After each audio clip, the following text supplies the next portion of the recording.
It's 88 degrees in Tuscaloosa.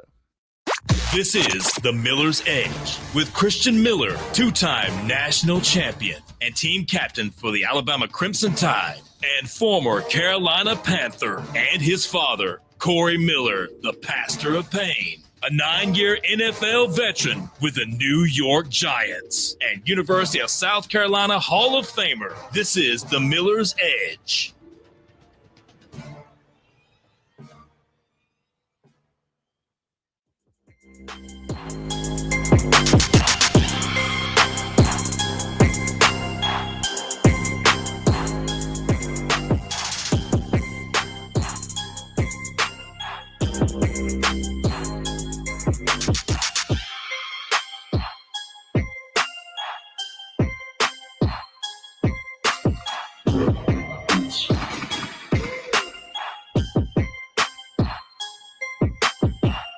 And welcome into this Monday edition of the Miller's Edge, Tide 100.9, 1230 WTBC. Hope everybody is doing great.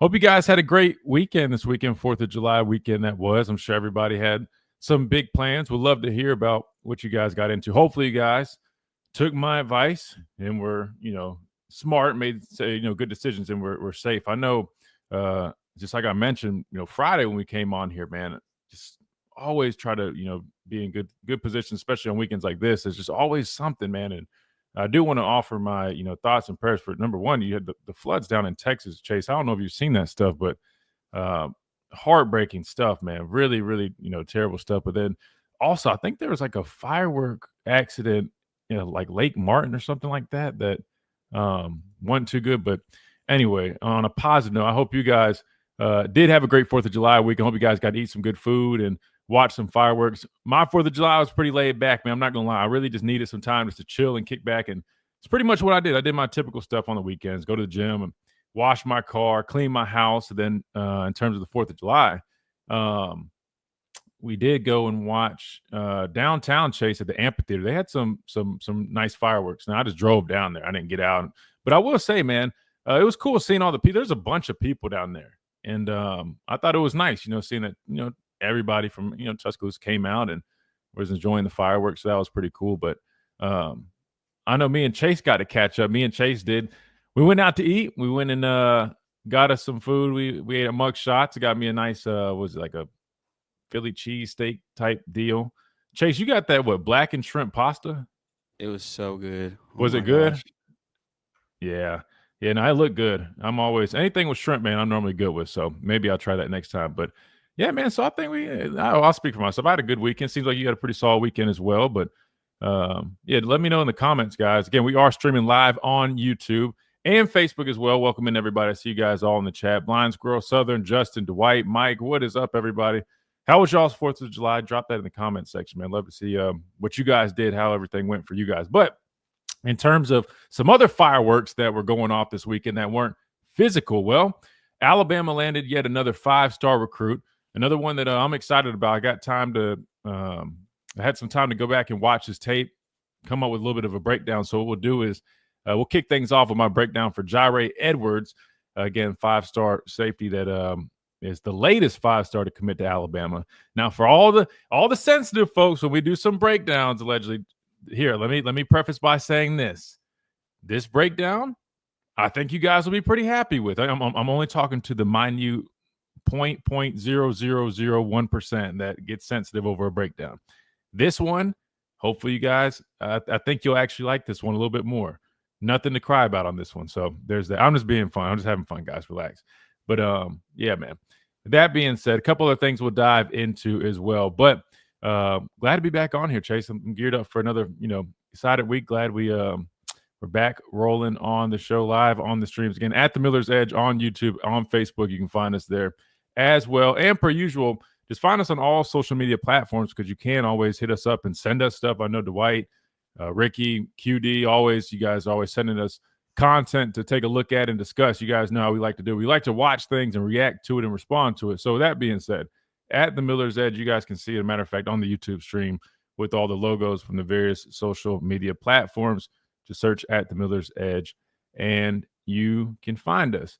In other notes, you do have SEC Media Days coming up next week. So we got another week before that. But that means we're one step closer, Chase. We're getting closer and closer. And that'll be interesting. We get to hear from all the coaches across the SEC. And, as well, a couple of guys that are selected to attend that. So we will have boots on the ground there. You got Wyatt and Ryan that will be in attendance. So they'll have you covered on that content. We'll look forward to doing that. But this week will be another Dog Days of Summer week. Obviously, we'll be breaking down SEC Media Days all next week. But this week, we'll keep breaking other things down. We'll dive into some recruiting. We'll dive into some more outlooks on this football team coming up. Plus, maybe we'll start finally. It is July, Chase. We're really getting to crunch time when it comes to getting close to the season kicking off. Might be about time to start really previewing some of these other teams. Maybe we'll start doing that. Maybe we'll pick a couple teams each week from our schedule to really dive into, take a preview at them, what that matchup could look like. Obviously, still a ways out, but we got plenty of time, so maybe we'll go ahead and start getting ready for that. Per usual, let me remind you about our friends at the Good Feet Store, America's arch support experts. Try before you buy, nothing to lose. Make sure you guys check them out. If you're in any type of pain, whether that's foot pain, knee pain, back pain, you name it, you can't beat it. You got to check them out. Premium arch supports that are designed to eliminate and alleviate all types of pain in just 4 short weeks. It sounds too good to be true, but it's not. All you got to do is walk on in there. Walk-ins are welcome. Or you can always go to their website, which I'm about to share with you guys here on the stream. Goodfeet.com, that is. And they'll take care of you. They take you right in. They do your arch impressions. They let you try them on. They've got plenty of shoes you can pair it with them. But the good thing is they go in any type of shoe, whether it's a running shoe, work shoe, a boot, you name it, Jordans, Nikes, Adidas, it doesn't matter. You pop them in your shoes and they get to work, man. Clinically proven to do so in just 4 short weeks, man. So don't miss out on this. I'm telling you, these things are game changers. I wear them every day, pop in my shoes. It's super easy. That's it. That's all you got to do, and you get on with your life. How do you find out more about them? Goodfeet.com, or you go into the store here in Tuscaloosa. I urge you to do that, man. First class customer service. They take you right in, right there in Midtown Village, off of McFarland Boulevard. You can't miss it. If you got some free time, step on in there, man. They'll take care of you. Or you can always go to the website right here in that box that you see with that yellow button where it says find a store. Type in the nearest location to you, or type in your zip code, and it will tell you the nearest location to you. They are nationwide, helping folks all across the country, helping get rid of all that pain. Again, that is the Good Feet Store, improving the quality of people's lives 2 feet at a time. All right, that being said, Chase, time to hit our first break. When we come back, we're going to kick things off with a little bit more recruiting, man. I know you guys love it. Pat, I'm sure he loves it. We're going to give our breakdown of Jyre Edwards. I'll pull his highlights up on the screen. That way, if you guys want to watch it on the stream, you can see that while I break it down. But again, I had some time to watch him. I got my thoughts written up. I'll give that when we come back. Plus, I always encourage you guys to get on the action. 205-342-9904. Call in. We want to hear your thoughts on anything that we're talking about. Plus, if you got something else you want to get off your chest or ask, we always encourage that as well. 205-342-9904 is number. Quick timeout. We're just getting started right here on the Miller's Edge. Tide 100.9, 1230. WTBC, presented by the Good Feet Store, America's Arch Sport Experts. We'll be right back.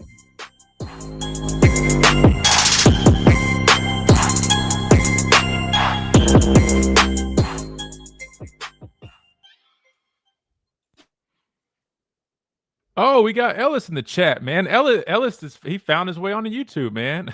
I love it. Good for you, Ellis. Good for you, man. Welcome in. Now you can hang out in the chat with us during the whole show. Let's see. You using a username or account, Jerry. Who's Jerry, Ellis? Is that your real name, Ellis? Now they're saying 89. Oh my God. Are you serious? It's up to 89? Golly, man. It's terrible. I mean, that don't make any sense, man. What I'm confused about, we're fortunate to have, okay. Oh, your first name is Jerry. Jerry Ellis. Nice, man. Sounds like somebody's famous. Somebody that's famous. Sounds like their name, maybe. I don't know. What was I about to say? Oh, yeah. We're fortunate to have, James Spann, and, he does a great job when it comes to, weather and keeping everybody updated, man. I know flash floods are very sudden, right? But, man, I don't understand, man. They just updated. I mean, 80, that is terrible, man. Golly, man. I'm praying for them for real. Dang, man. Well, on a positive note, I will say I'm excited about Jire Edwards, right? Obviously, defensive guys, we're going to be a little bit more eager to really break down, but just watching his tape, man, there's a lot to like about him. That's for sure. Definitely a lot to like about him.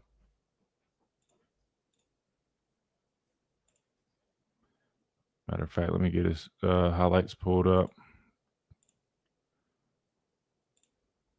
Sorry, got to get the sponsor page rolling. All right, here we go. Oh yeah, let me pull up his huddle real quick. But yeah, between him, Griffin, linebacker, some of these other guys, man, I'm not gonna lie, this defense for the next few years, man, is shaping up to have a lot of potential, right? Let's put it that way, right? Obviously, these guys got to get here, get to work, develop all that. We know how that works. But the good news is when you have like a couple guys, and you guys know how we do. We don't go off of stars here. Oh, here we go. We're coming back. 2-9. What do you have to lose? But when you Call have a couple 800. guys that you turn on the tape and they have that it factor like that, it does get you fired up. This is Miller's Edge on Tide 100.9.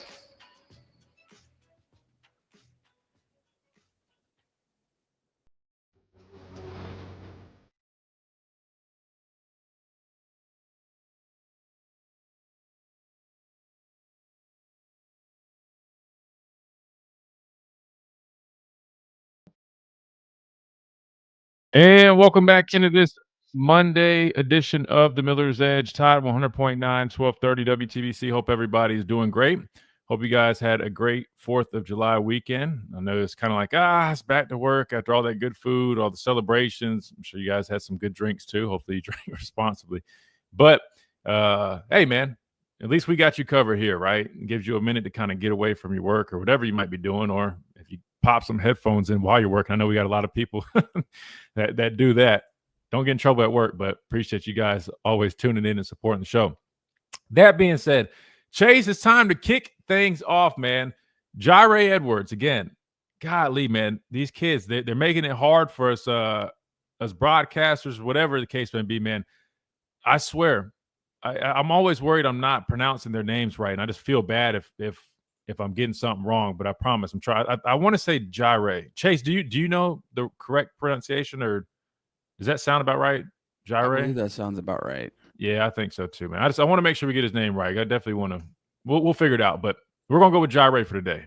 Jire Edwards, man, 5-star safety, committed to Alabama over the weekend. They did get another commit, defensive line. We'll talk about him here in a minute, but I had this one pulled up and ready to go, so I wanted to talk about it. Young man out of I want to say Maryland. Chase, he's out of Maryland, which sure enough, we've actually had some good players out of that area, man. You look at Terrell Lewis, Diggs, right? We had a little bit of a pipeline for a minute, man. Yeah, he went to St. Francis. I don't know I can't remember what high school Diggs or maybe Terrell went to, but anyway, young man out of Maryland. So DeBoer and company going on the road again and getting a young man out of a whole different state. But anyway, in terms of what we're getting out of him, so I got to break down. I'm going to put his highlights on the screen, but 6'2", 210. I mean, off the bat, you look at his frame and really impressive,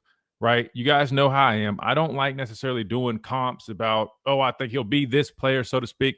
But I know you guys like comps, right? You want to know, like, hey, like who do you think he could resemble, or who does he kind of remind you of, right? I'll give that answer once we watch this tape real quick. So let me go ahead and share that on the screen. But man, I watched this tape, Chase, and matter of fact, I told you a little bit about it when we were hanging out this weekend. But there's a lot to like about this guy. I think first and foremost, what stands out, I just mentioned his elite traits physically, right? 6'2", 210. I mean, you see that play right there. I mean, completely just blowing stuff up, man. Physicality. I mean, he just screams physicality. And then, look, when I watch tape, man, there's always a couple things. Obviously, like the physical traits, I mean, yeah, we want to see that. But there's some things that, mindset, their motor, right? The physicality that they play with, right? those are intangibles. Like not everybody necessarily has that, and you have to really watch the tape and see a player, and maybe even sit down with them to kind of learn those things. That's why the NFL draft process is so extensive. But with him, when you just turn on the tape, man, he's a heat-seeking missile. He doesn't shy away from contact. I mean, he's going to use all of that 6'2", 210 frame, and he's going to make you pay. And when we're talking about the safety position, man, I'll say this, and I think Coach Saban might have said this, or somebody mentioned this before. Another great player right there breaking on the football with a big hit. But safety is a really tough position. I mean, you got to think about it. I mean, you got to be responsible for covering guys, right, in all different areas, right? Sometimes you're, the deep third, middle of the field. Sometimes you line up in the slot. Sometimes you're asked to play in the box, play in the run as a run defender. I'll talk about that in a second, right? Why that's important, especially with this system. But safety is a tough position. Sometimes it's hard to find good safeties, right, that can really kind of do a number of things. But when you watch this guy, man, I mean, he does a lot of things really well, right? And we talk about those boxes that we want to check, right? He checks pretty much all these boxes, right? I mean, this guy, to me, he just has that kind of it factor to him. He looks just to be a really good football player. I mean, I had to sit down with him. The last thing I guess we could try to see the box, I would say, is, in terms of his understanding of the game, right? We can't really do that with just watching tape without speaking to him. But I would argue, just as instinctual as he plays, I mean, it seems like he has a pretty solid understanding, right? That being said, so here's what I have to say about him, right? Elite physical trait, 6'2", 210, right? With that frame, depending on how it goes, I mean, with this system that Kane Womack has, that husky spot, sometimes you're going to be asked to be playing in the box. That's a great frame, right? I mean, he could end up being around 220, right? A big physical specimen. And with his athleticism, I don't know exactly what his 40 time is. I think it said around like 4.4 range. And if that's the case, I mean, this dude is a freak athlete. But here you see him line up in the box again. That is huge. And I'll tell you in a second why that is. Let me keep going, though. Physical player, love that about him, right? Especially when we talk about, man, we need some dogs. We need more dogs in this defense. We need more guys that really want to get active and put their nose and stuff. They want to sniff out contact, right? That's this guy. You don't have to worry about that. He's a physical player, and he's going to bring that type of attitude and intensity to your team, you would imagine, because you see him doing it in high school, right? So that is good. Versatility. He's checking that box. To me, I mean, he has elite versatility. I talked about all the areas you've seen him lined up at. We're seeing him line up in the box with run support right here a number of times, right? Love that. We've seen him line up, in the deep secondary, right, as at a true safety position, right? Having to cover, large portions of the field. So, he has range. We've seen him line up in the slot. He's lined up virtually all over the field outside of the defensive line. And obviously, I'm sure you probably will find a clip of him lining up, coming off the edge or something like that. That's a little bit different than what I'm talking about. But you get what I'm saying. This guy is lined up pretty much all over the field. And if you take that and you combine that with his frame and his skill set, hell, this might sound crazy, guys, but you've heard Kane Womack talk about this. Sometimes they like taking undersized guys and moving them down, right? If that makes sense, or oversized guys and moving them down, or undersized guys and moving them back. What I'm getting at is at 6'2", his experience playing in the box, hell, if you want to have a package where you have him in the box in more of like a linebacker safety hybrid role, I think he could easily do that. If you want him to play one of the true safety positions, easily could probably do that.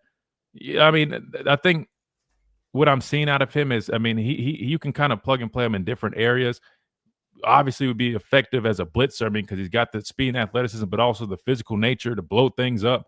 You can pretty much put him anywhere. And this is why I think he's such a good fit for Kane Womack's system, right? You'll hear people sit there and like, this is why I'm going to give you a real true breakdown, right? In Kane Womack's system, they run a lot of cover 3. Now, we know that they did run a lot of man coverage last year, but they're known to be a cover 3 based defense. What that means is in cover 3, the safeties are going to be asked to give a lot of run support, right? Because it's a 3 deep defense, right? So you're going to have one of those guys rolling down, and they're going to have to play and be a part of that run fit system. You don't have to worry about that with him. That other safety that we have committed, I think he's like 6'2", but he's like 180 pounds, right? I know he's like a 3-star guy that committed like a few weeks ago. Not knocking the guy, But like somebody like him, he's got to get bigger. He's got to get stronger. You're going to have to get him, make sure that he can be physical enough to do certain things, right? This guy, he's 6'2", 210, and you see him displaying that already. That's not a concern. The other thing is with Kane Womack's system that makes him a really good fit. So in a lot of systems, you have a true free safety, then you have a strong safety. Strong safety most of the time is more of that box type safety, right?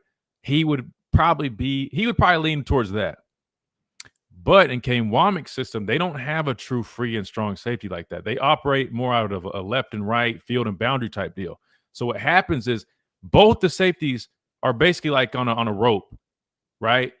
Either one of them are coming down to the strong. It doesn't matter, right? Whichever, either one of them can be playing in the box at any time. They basically are interchangeable. That being said, he could play either of those safety spots, which is great. But I also think he easily could play that Husky position. That is, a little bit more in the box. You saw Devontae Smith playing it last year, who did a really nice job playing that position. To me, he fits that mold, the safety spots. And really for Kane Womack, when he's recruiting guys, because of the way they use those safeties, like typically like you would see like, okay, we'll have, a free safety who, might not be as physical, but he's more rangy because he's more, back on the deep end. He's got to be able to cover all that field, but he might not be as physical, right? Strong safety has to be stronger, bigger. But in Coach Womack's system, you pretty much have to be a mixture of both. So sometimes when he's recruiting safeties, it might be a little bit more of a narrowing process to make sure those guys can cover both of those areas. And this guy clearly does that. So for that reason, I think he is a phenomenal fit for Kane Womack's system. Not to mention, even just, think about bringing him down in blitzes and different packages. I mean, this guy really could line up virtually all over the football field. Mentioning his elite frame and height and things like that. We talked about it with the receiver last week, right? Sometimes taller guys, they're not going to be as fluid, right? They don't move as well as a shorter guy, right? Sometimes they do. It's obviously harder to find guys like that. But this guy at 6'2", I mean, he's very fluid, right? Change of direction is really solid. And he just moves extremely well for his size, man. And what else did I have on here? Yeah, for a longer defender, I mean, he's very rangy, very, very fluid, gets in and out of his breaks, really well. And then I mentioned how that would translate already in this system with cover 3 requiring guys to play in the box. That won't be a problem for him. So basically what I'm getting at in review is this. In this system that, plays a lot of cover 3, which requires the safeties to be in the box, and also has a system where the safeties are interchangeable. Both of them are required to be coming down and offering run support, right? There's no true free or strong. A guy like this is the perfect fit. Perfect fit. So not only is he just a hell of a football player, but he's also a perfect fit for this system. I give this commit A+. Now, that being said, now I'm not saying he's got to get on campus. He's got to, get up to speed and develop. I'm not saying he's, I can't predict the future. But in terms of what we're seeing now, how he fits, what I see on the tape, I give it an A+, man. I really do. I just think he's a great fit. Displays a lot of things that you look for in a football player. And I'm excited about this guy. And then imagine him, coming in with a guy like, what's his name? Griffin, right? I mean, this defense for the next few years, man, they're getting some studs. I mean, Griffin was very similar. You guys heard me break him down. Very Jahad Campbell-esque. Can move them all around. Great explosiveness. Very rangy. He's only 6'3", 205 right now, but he'll put on some weight, be about 225, 230, flying around. I mean, he can line up at virtually all those different linebacker spots. I mean, the only thing I'll say is I feel like if we could land a defensive tackle chase with this, I'm not just talking about the stars. Don't get confused. Again, this show, we go off of what we see. It's not just because we're 5 stars that we're talking about like this. It's because we actually watch the tape. If we could find some like a defensive lineman that I felt the same about these guys, man, I feel like we would be set. I think that's the only thing I feel like we could. I wouldn't say necessarily lacking, but I think that would be huge if we could get that. But anyway, in terms of him, man, A+ on this commitment now. He seems locked in. Hopefully, we can, finish the race, get everybody signed up. But that's where I'm at right now, Chase. So I think a lot of people will be happy with that breakdown because That's not me chapsticking or anything. I know my dad likes to play it. No, that just turn on the tape, man. This guy, he's got that it factor, and he strikes me as a guy that could probably see the field early if he needed to. I mean, between his size, his physicality, right? We'll have to see, him getting on campus doing, some work with, the receivers that you might see like Ryan Williams and those other guys. But in terms of him just getting in there just like that, man, love it, man. We need more dogs, and this is a dog.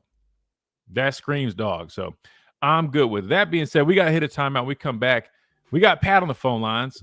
Maybe we'll get his thoughts on my breakdown. 205-342-9904. What are y'all's thoughts on Jaire Edwards?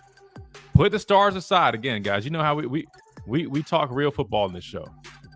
You guys have seen the tape. We're streaming it live on Huddle, or live on our YouTube from his Huddle. What are y'all's thoughts? Y'all excited about him? Obviously you are, but tell me why you are. Oh, and to put a bow on it, since you guys love comp so much, I got you. Mark Barron-esque. That's who comes to mind when you talk about a lengthy guy that's very physical. Mark played safety, but when he got into the NFL, he even played in the box, played that linebacker spot just because he had that type of frame. He kind of reminds me a little bit of Mark. Again, that's not saying he's going to be Mark Barron. So I hope he's even better than Mark. I'm just saying that, like, body type, the way he plays, gives me some flashes of Mark. But also, even a guy like Ronnie Harrison, who I played with. Ronnie's about 6'2", 215. And it's a very similar type dude a little bit. So I would say between Mark and Ronnie Harrison, those are two names that come to mind when I think about these guys. That being said, we got to hit a timeout. We come back. We keep on rolling right here on the Miller's Edge. Tide 100.9, 1230 WTBC, presented by the Good Feet Store. America's arch support experts. We'll be right back.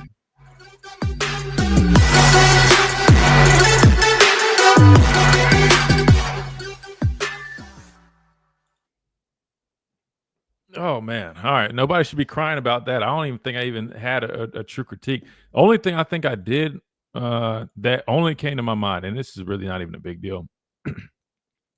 It was just one of those clips I just would say I'd recommend, not recommend, but if I was coaching him, I would tell him, make sure he plays a good eye discipline. Don't get caught up with his eyes, which, again, we're talking about a high schooler. Like, I'm not going to sit there and do too much.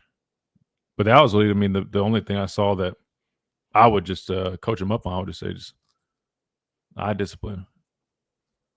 Which is a normal thing, man. In high school, man, I mean, they're coaching you, especially guys like this, man. They just tell you go make plays, right? I can't remember what it was. I think he's like lined up in the slot.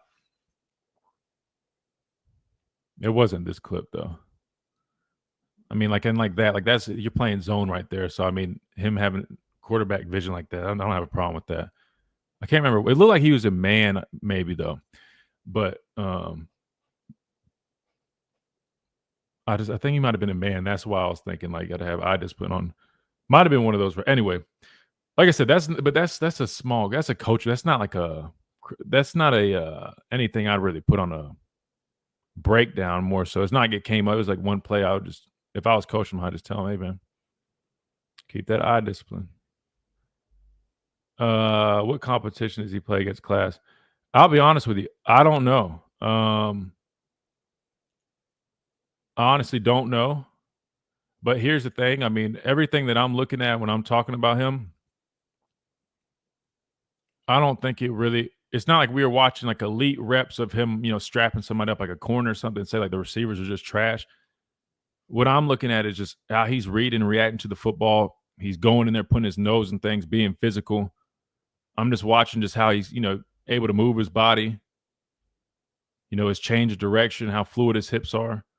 So for those things that I'm looking at, guys, the level of competition isn't as obviously. I mean, I would love to know that. Pat will probably answer that question for us. But for a lot of those things, man, I mean, I'm more so just focused on him. You know what I mean? But I would say don't look like small school competition. You played 6A, like guys like LaRon McClain, yeah. Yeah, I mean, obviously, and medical or dental guys that come from, stiffer competition, right? I mean, obviously that's, great, but This is Miller's Edge on Tide 100.9.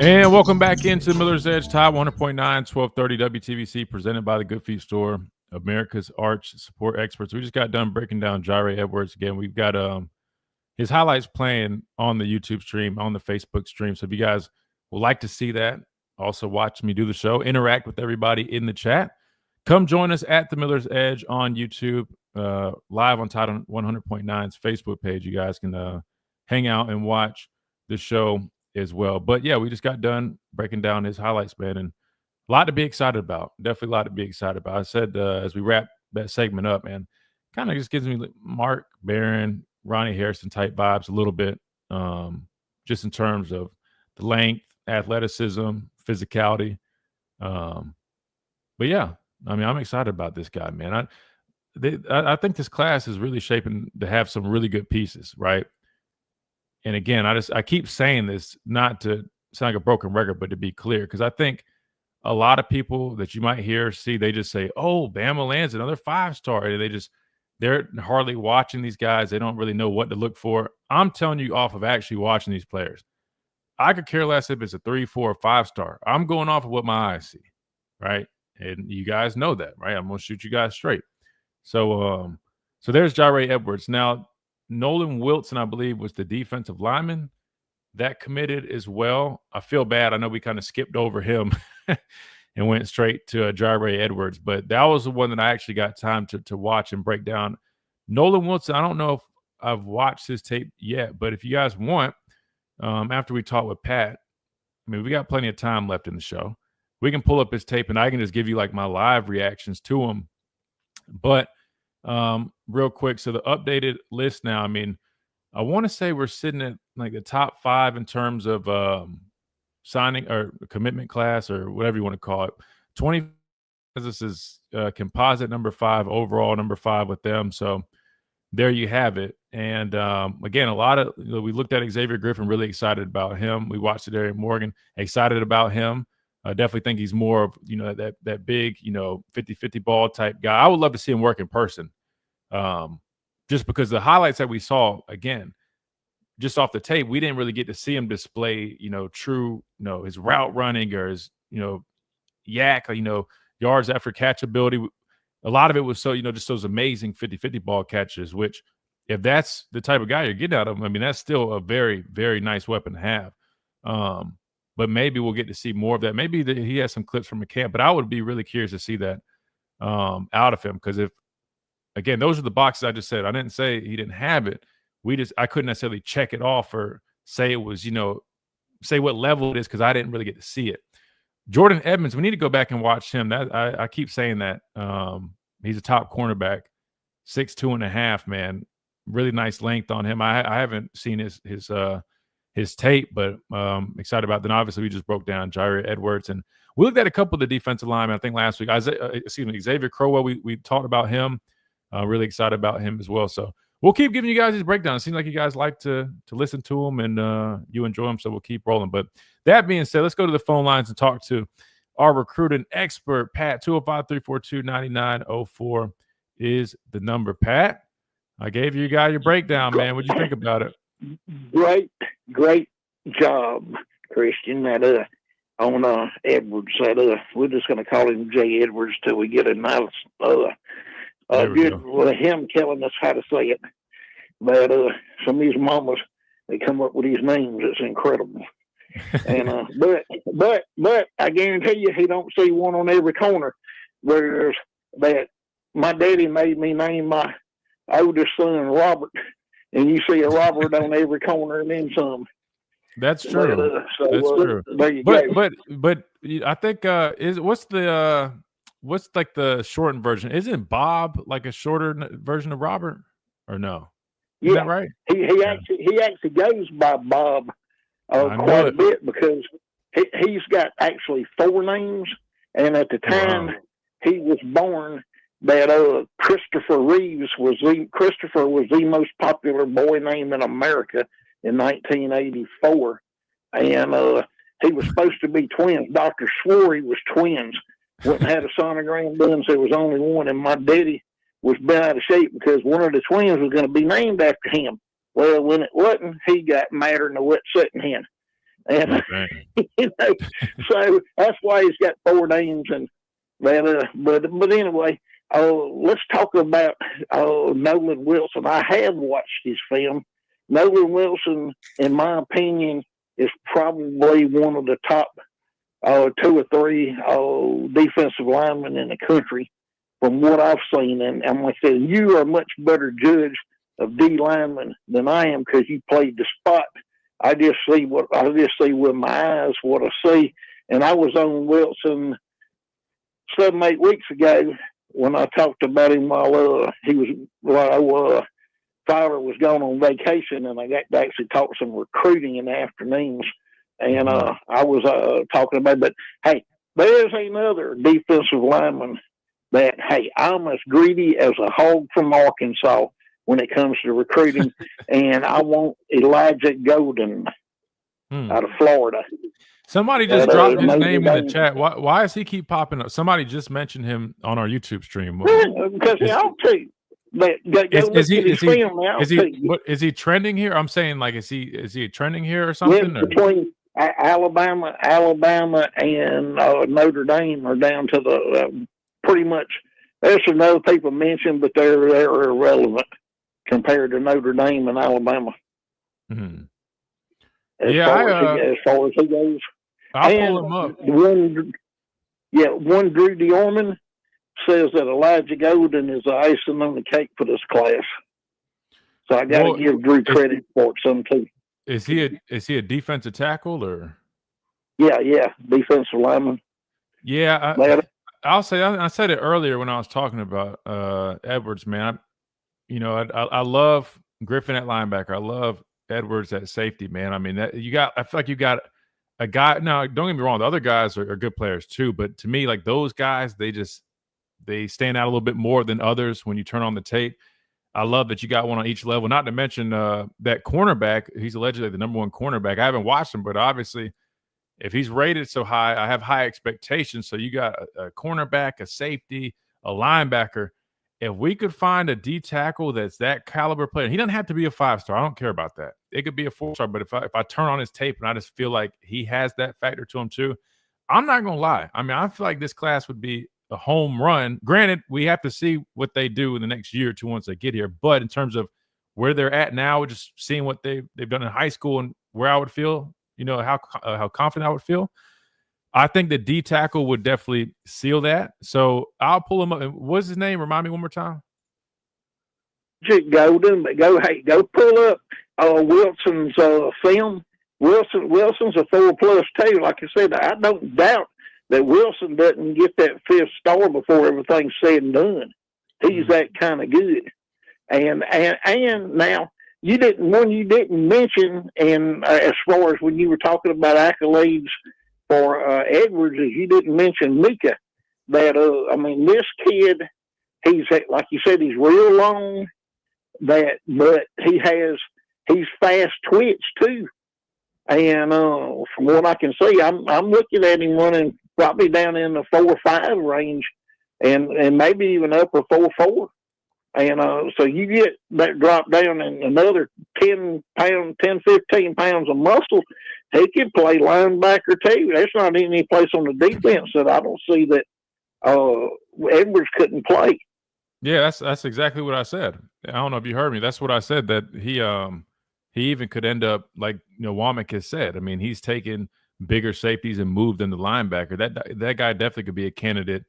If he ends up getting 225, right? Not saying he can't play safety, but we know in today's college football, I mean, you see lighter linebackers. I mean, imagine if his frame filled out in that fashion and you move a guy like that to linebacker. I mean, hell, he could end up being a heat-seeking missile. I mentioned that. I mean, that's what we saw out of Mark Barron, right? Mark Barron got to the NFL, ended up playing some linebacker. Was it with Pittsburgh, I believe, or the Rams first? But it all depends how these guys end up developing and filling out. I am watching Nolan Wilson right now.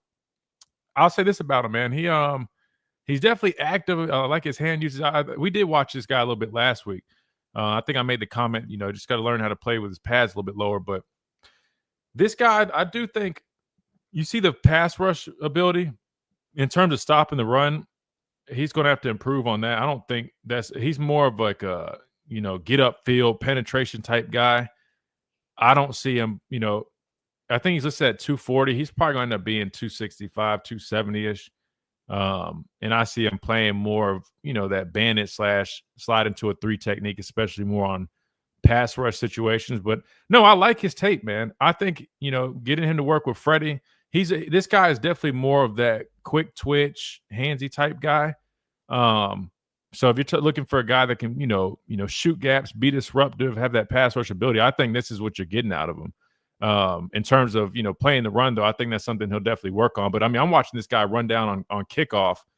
That's extremely impressive. I think this guy provides really, really good athleticism from the interior. If you do play him in that more tackle range on certain situations, but we'll see how he feels out. But hell, Pat, I mean, this guy, Jesus Christ, this guy has like 4 or 5 highlights in a row running down on kickoff, man. That's really impressive. I think he starts off as a bandit, though.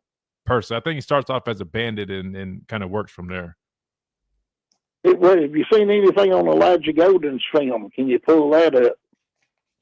I can now. It'll probably take me a second, but what I can do is I'll pull it up. We got to hit a timeout here in a minute, anyways. I'll pull it up, start watching it, and when I come back, I'll talk about it a little bit for you. All right, good deal. I'll be listening to you. But I'm excited that we got to finish this thing up with tank. We got to have a tank to go with my jet.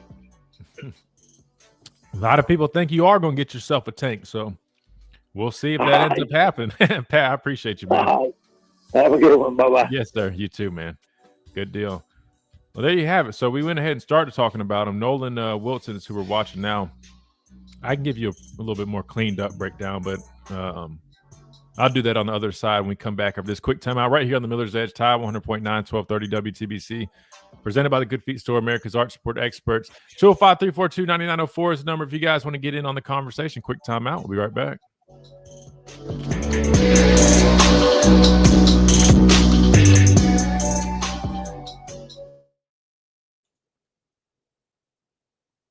Man, I mean, this guy has more highlights running down on kickoff than anybody I think I've ever seen.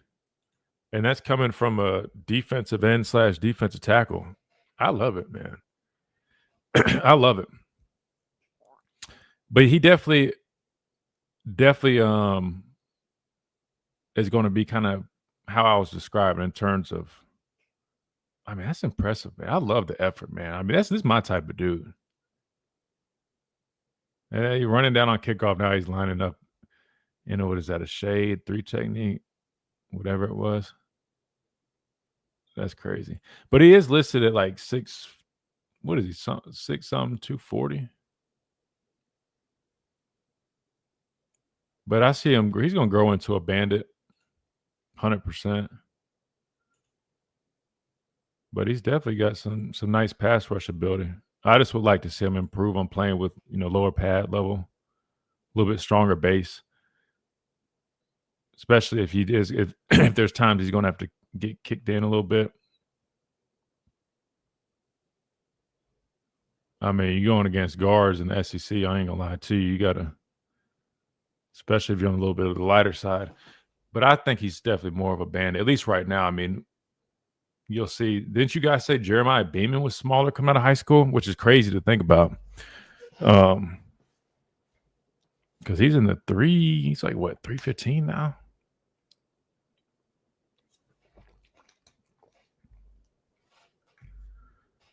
I like this guy, though. I like this guy.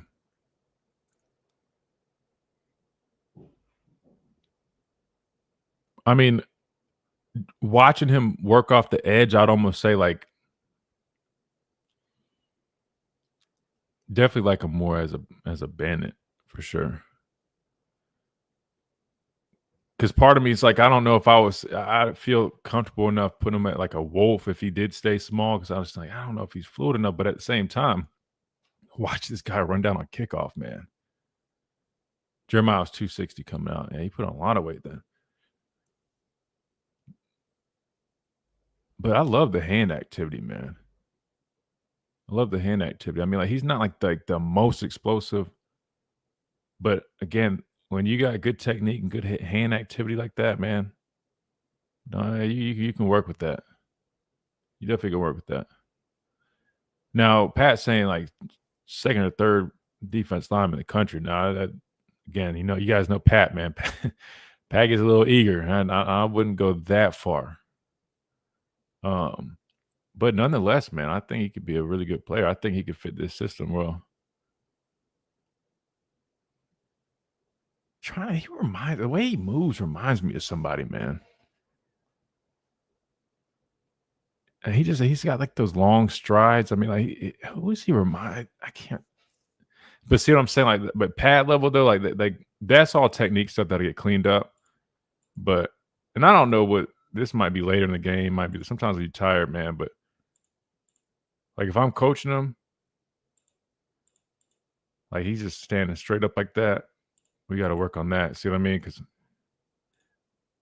that'll get you in trouble on the next level. But again, these guys are young. I don't expect them to have like perfect technique or anything. But I love his effort. I love he's running down on kickoff. I love his hand usage. I like a lot about him. Is Miller's Edge on Tide 100.9.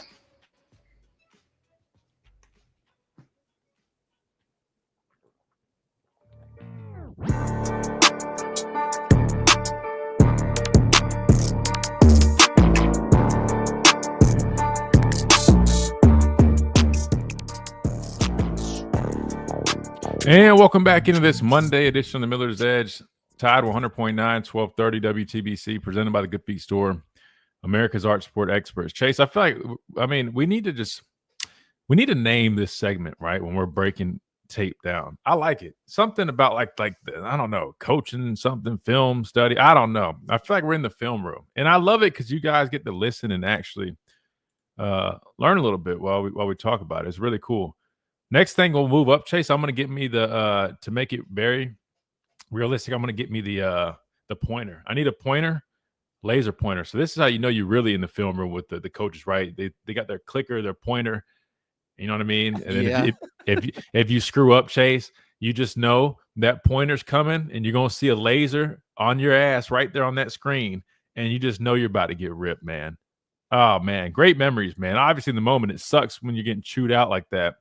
But sometimes when you have those days, like, man, kind of miss getting chewed out for doing something wrong. That means I still would, be running around having some fun, man. In the moment, you get annoyed, but when you look back, you're just like, it's funny, man. And almost because it's like a roast session sometimes. It depends on the coach, though.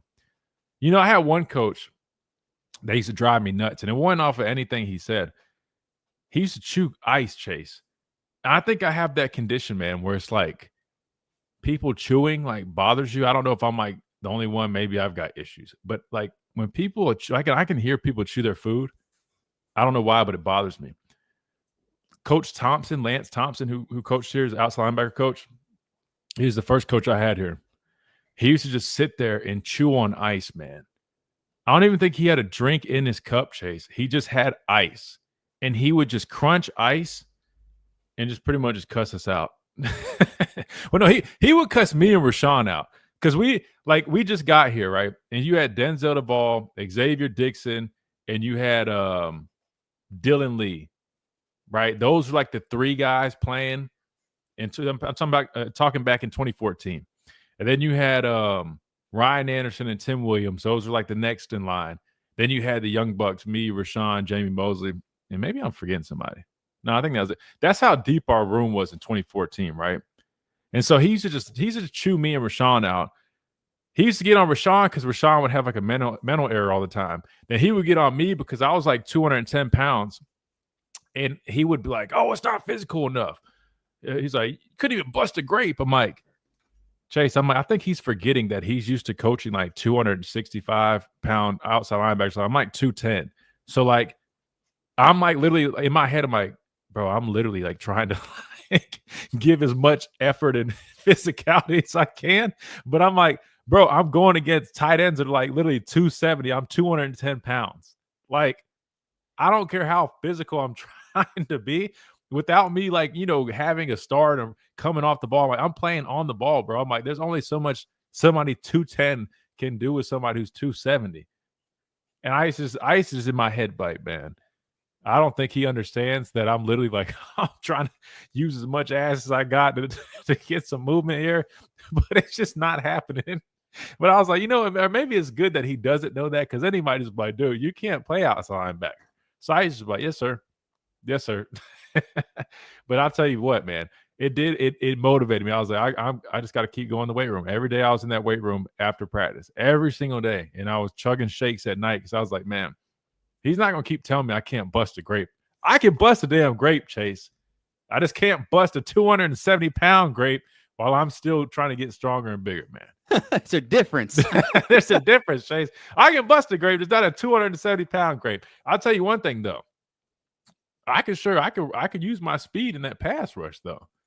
But in terms of, playing the run, we used to do it's called trade drill, right?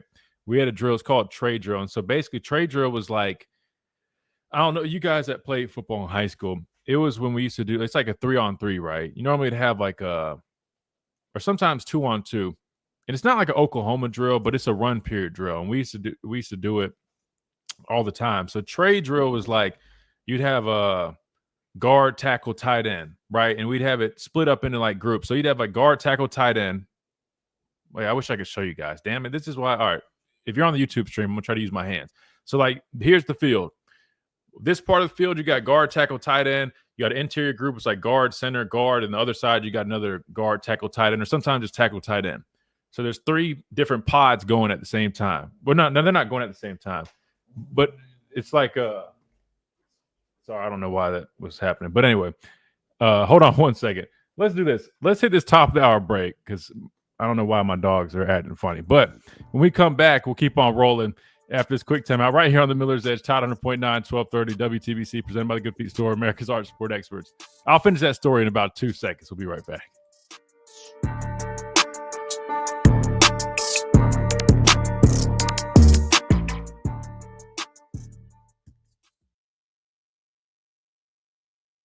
WTBC Tuscaloosa and Sorry, guys. So I had like 2 of my dogs in here. Like, I don't know who was just growling, but I was like, that would not be good if they just randomly start trying to not go at each other. But you guys know how dogs are. I was like, we're at the top of the hour break. Let me just let me separate them real quick. Anyways, I'm gonna finish that story real quick. I'll do it on air. But anyway, trade drill was definitely a very very interesting drill, man. It definitely separated the men from the boys. You had to really really buckle up. I guess it was like a form of Oklahoma drill. You could kind of describe it that way. Never was so much of like, we never did like full tackle, but that was besides the point. It really was just because, I mean, you know what it is. Everything's just a run. And it's basically like, tight end, linebacker, one-on-one, D-end, tackle, one-on-one, 3 technique guard, one-on-one.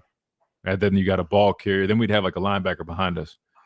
But yeah, definitely had your bell rung a couple of times doing that drill, 100%.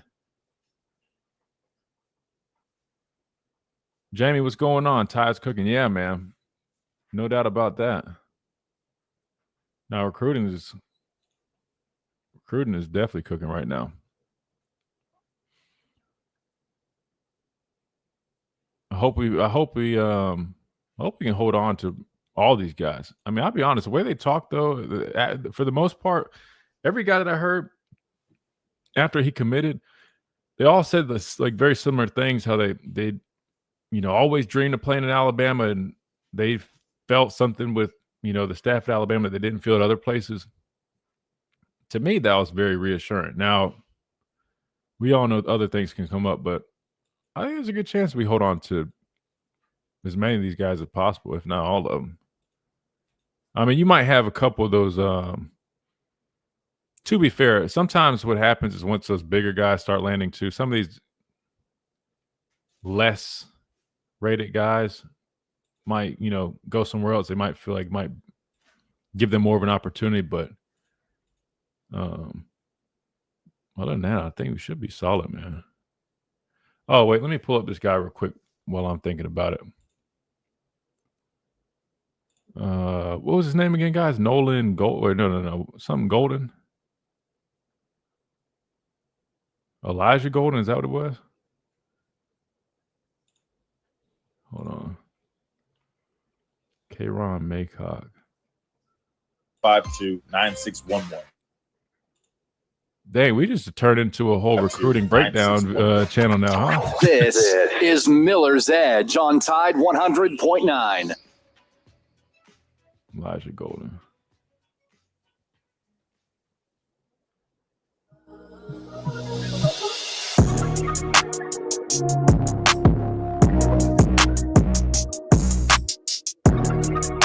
And welcome back into this Monday edition of the Miller's Edge, Tide 100.9, 1230 WTBC.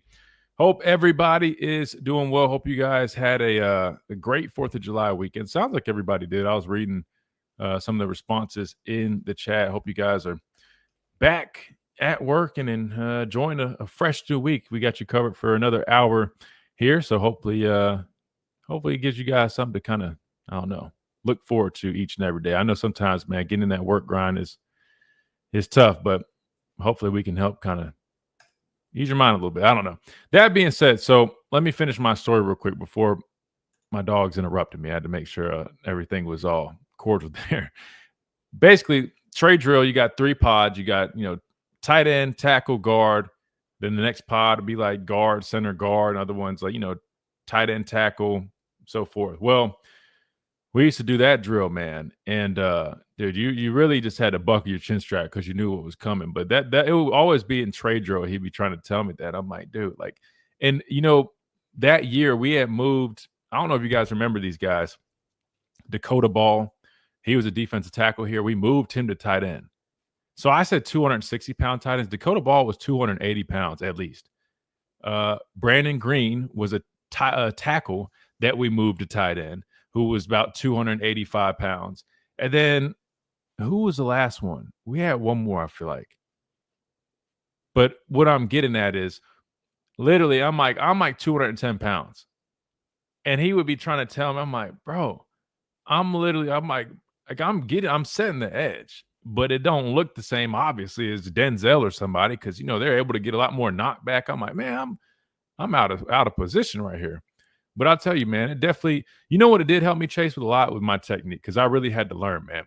Low pad level, hands inside, and really utilize my length. Because one thing, I was, skinny at the time, but I had really long arms. So I'm like, if I could, get my, hands and hat inside and really get my, separation by using my length, it gave me a chance. And gave me a chance. Now, again, it didn't look like I was blowing people up, because I wasn't by any means. My first year, I was not.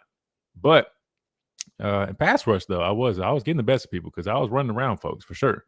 But in those drills, I always had to get right, because that definitely was, a little bit tougher for somebody my size. But we found a way, man. And by the end of it, once I was like 230, 240, Chase. Oh, I used to make those tight ends pay, man. I used to make them pay for the first 2 years. I had to go against all them big ass tight ends that used to be trying to push me around. Oh man, that's why I felt like Miller Forrestall when he first got here.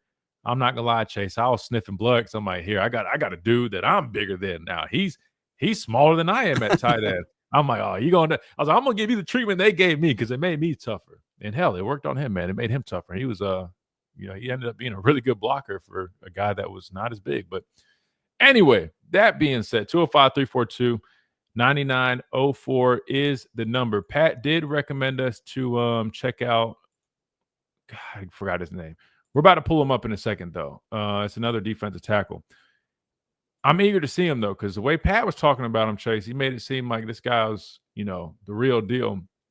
We'll look out for him real quick. I do want to read a message or two from the stream here. I know why it left when I wanted to circle back to where he said he was asking about, I think it was Nolan Wilson, who was the other commit. Again, the Tide landed 2 more guys, 5-star Jaire Edwards, safety. We talked about him, elite player, a lot of upside. Looks like he has that it factor, could definitely be a candidate to play early. And I talked about all the things I liked about him, for his size, the physicality jumps up the chart, the versatility in this system that requires these safeties to come down and play in the box. He's already done that, right? And with his frame, I mean, you could even maybe see him lining up at a Husky or some type of box player, maybe a sub-package linebacker if he grows into that frame. I mean, this guy, between his elite frame and physicality, and clearly the athleticism. That guy could line up pretty much anywhere on a football field. That being said, Wyatt said Nolan Wilson, another young man that committed. He asked, do I believe that he can play interior defense line if he gets to 290? I think right now he projects more of that bandit, but to Wyatt's question, yeah, 290, you definitely could play on the interior. I mean, you look at kind of what the depth chart looks like going into this year. I mean, in Kane Womack's system, you got the nose, you got the D tackle, and you got the bandit, and then you got a wolf, right? So I think he really kind of projects at that bandit spot. I mean, you look at the comps there. I mean, LT Overton, was 280, now closer to about 270. Kelby Collins, who transferred in, he's around that 270 range. Keon Keeley around the 270 range now. So you guys get the point. I think that's where he kind of initially projects. But, I mean, if you're talking about 290, yeah, I think he could slide to be more in that D tackle range. I mean, James Smith, I know him and Edric Hill, those are 300-pound guys, but he kind of just adds a different dynamic, right? I mean, and you got to remember too, guys, especially with defensive line, you can rotate and have all different types of packages, even for like different teams, right? You might have one week where you're like, hey, we want a little bit more athleticism. We might have a line. Like we used to do that all the time. Like certain matchups or certain games, we would say, all right, man, this week we're going to install this package, right? For example, when we used to play true spread teams, we had a package where, what was it? It was called like a Raptors package, right? Where we were like, all right, we know we're playing a dual threat athletic quarterback. We're going to put three outside linebackers on the football field at one time in certain situations, right? So it makes sense. So to answer your question, 290, yeah, he could definitely play that tackle position, I believe. He just would be a more athletic option there. But watching his tape, though, if he is going to play tackle, it's imperative that he gets better with his technique and fundamentals, for playing the run, taking on double teams, right? Because there's one clip on there, he got a double, and they pushed him off the ball. Granted, he's only 240 pounds or so right now, and double team is not easy for anybody that size to play. But in college, the guards are going to be, and centers are 315 pounds. I mean, Tyler Booker-esque players, right? If he's going to play tackle, not only is he going to have to get bigger, but he's going to have to get stronger and have to really learn that technique to how to handle that, because that is not that's not an easy task. That being said, let's go to the phone lines. 205-342-9904 is the number. What do we got up next? We got Tommy from Romulus. Tommy, welcome in. Hey, Tristan, how are you? I'm good, Tommy. How are you? I can't complain. Beautiful day. It's hot. Did you have a good 4th of July? Yeah, I did too. Yeah, I took it easy, ate some ice cream, was lazy. Hey, nothing better. Hey, nothing wrong with that, man. What kind of ice cream do you like, Tommy? Any kind that melts. I'm really. Oh, that's funny. I like chocolate, vanilla, and since Bluebell and all them came up with them, and I'm forgetting to think of the other company, come up with all them like Moose Tracks and Turtle. I like a lot of that. Mm-hmm. I hate to say this, they only put it out for a month out of the year, but that Christmas cake ice cream or something like that, oh my Lord, man, that is good. I tried one. I forgot what it was called, man. But Tommy, when I tell you it was so good, I think it was I don't know, some type of like chocolate something mixed all together. But golly, man. All right, enough of the ice cream talk, man. You're gonna make me want some ice cream right now, which clearly I can't have any. So yeah, just stay away from the Butterfinger. That's all I'm gonna say. Never mind. That's evil. Yeah, I mean, I'm happy with it. Treat look good, and you just got to get a sign. Yeah, that's in December. See, well, this is what I think everybody's saying. Well, they getting these 6'3", 6'2", some 6'4", and you stole my thunder. I'm gonna quit calling your show about 30 minutes ago. First thing popped in my head, he recruiting Mark Barron type of ball player. Barron played in the secondary in college, but towards the end of his pro career, he played a lot of linebacker. He was very flexible, and I think a lot of these freshmen with their length and their speed, Mm-hmm. they're going to be playing on specialty teams till they get in the rotation.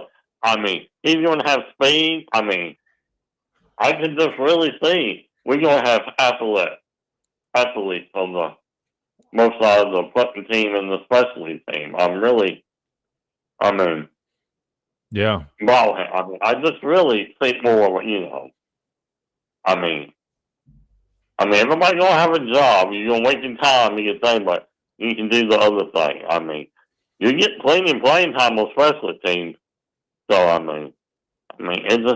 I think he's building speed, length, and flexibility, and just overall quickness. I mean, I'm real happy. I mean, like I said, you gotta give him something to do something. Yeah, no doubt about it. Yeah, and that's the biggest thing is obviously, getting everybody signed by December. But like I mentioned, I mean, and I know things can change. Schools can come at you with crazy offers, and they're not just going to give up, right? People are going to see that we're loaded with a lot of talent in this recruiting class, and they're not going to stop. I mean, it's no different than when I committed to Florida, right? I mean, Coach Saban literally called me the next day, and he didn't say, "Hey, congrats on your commitment to Florida. We wanted you, but we respect it. We'll see you later." No. He literally said, "Hey, we respect your commitment to Florida, but we want to respectfully keep recruiting." He did it very gracefully, man. He was like, if it's okay with you, we want to continue to recruit you. He ain't slick. He wasn't slick, and it worked, man. It worked. Ended up here, but in terms of Edwards, man, no, I mean, literally, he just when you turn on the tape, there's so much to like about him. I mean, even just starting with the frame, the explosiveness, the physicality. Like you mentioned, lining them up anywhere. And Kane Womack's system is a very multiple type system. It literally feeds off of versatile type players. Hence why Jahad Campbell had such a big productive year last year. And it seems like that's a common trend with a lot of the people that they're signing and bringing on board or getting to commit. They all kind of have similar type backgrounds where you see on tape that they can line up at a number of spots and then give you that flexibility and versatility. So I think that's clearly something that Kane Womack and his staff likes. And hell, I'm all for it, man. I think they're bringing some really good football players here. And here's the thing, man. If you're a Bama fan, you're wondering, about the future. I'll just say this. I mean, you need the Jimmies and Joes. And if we can continue to recruit well like this, man, I mean, there should be no doubt that we're not really going anywhere. And that's a very good thing to think about. Well, it's just like when what's-her-name took a shot, we do things the right way. I'm like, we made a joke. It'll be 3 weeks Friday, a bunch of us that called the other radio show. I remember I probably went off feet. It's for the house, dockside. I mean, I saw a picture of the great Auburn thing, whatever it was. I mean, heck 5. The dockside had just as many people as that thing did. And you have the head coach of Auburn and the athletic director speaking. You should have a packed house if you're an Auburn fan. And then, I'm just like, yeah. I mean, let them play golf. Let them stay in the air conditioning. I watched the replay of what's his name. I know he beat Alabama. But he didn't look too sharp in the other games he played. And I'm like, man, you need to hone your skill if you're going to leave Auburn to a bowl game this year. Or somebody pick them a win, get to the lineup. I'm like, you got to show me a lot more than what you have shown me last year. Congratulations, you beat Alabama. All right, that's a feather in your cap. But like people who get one-time glory wins, flop the rest of the time. So, go figure. Yeah. But, it's just horrible. Yeah, you mentioned something about the Auburn thing. I'll be honest, I don't even know what they were talking about or who they were talking about. I don't really keep up with them too much. I just know something about first they said something about people not doing things the right way, which I mean, I literally know for a fact that not saying they couldn't necessarily do it, but I mean they were very known to be paying players in high school, like still in high school, who weren't even really committed like that. So I mean, if they considered that the right way, or what, I don't know what they're referring to. But now it seems I think they're just in a place where they're probably just frustrated. I mean, you got to think we're having all this success. They probably got excited when Coach Saban stepped away. They probably were hoping, this might finally be the break that we need to kind of get more of a balance again. I mean, think about how long we've, just gone on this run. And then we're sitting here and Coach DeBoer's able to recruit at a very, very high level, pretty much as high as what Coach Saban was doing. And I can only imagine how they feel because I don't know where they're at recruiting wise, but they obviously aren't very high because I think I saw that people were complaining that he's golfing too much or something. I don't know. You know what they rated this morning? You know how high they rated in the national rating? They are 86. How low? 86. And they are in 15th or 16th place in the SEC. I called somebody out and said, I don't believe that. They proved me wrong. Yeah. I mean, it's like a lot of other crap I've heard the last week or two. And it's just like Coach Stalin said, when you walk by the cemetery late at night, you start whistling because you know you're scared, but you don't want nobody to know you're scared, so you whistle. I mean, they are nervous. People don't understand this. You know it more than I do because you play. Winning that Script A means something. It's just not only Coach Bryant or Coach Stalin, Coach Saban. It's all the great coaches we have, all the great players. It's the family. It's the university. Right. I mean, that Script A means something. So, yeah.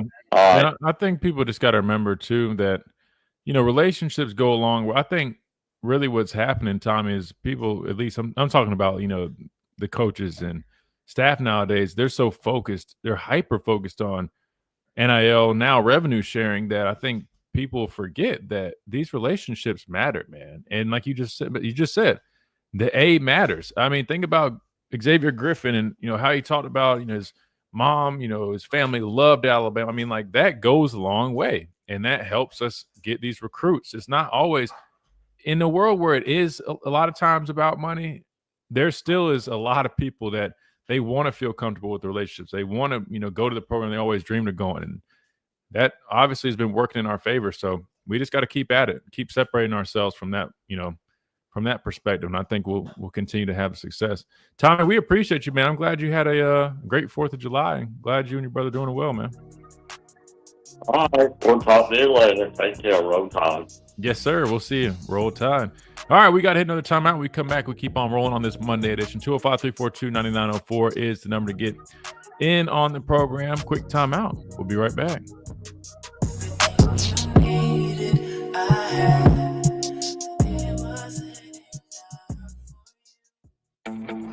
Level up your summer projects with It's your birthday, Brock. Happy birthday, man.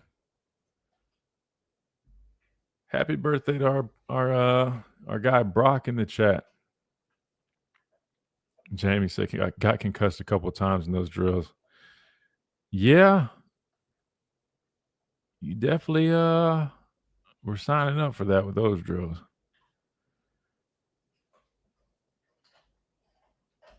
Yeah, if you end up going to one of his games, Carson, let us know. Very handsy. Yeah, no, he definitely is. He had a lot of really good technique on there. So, yeah, we just watched some of Elijah Golden. I mean, for interior guy, I mean, he definitely has a nice pass rush ability. I'll definitely say that.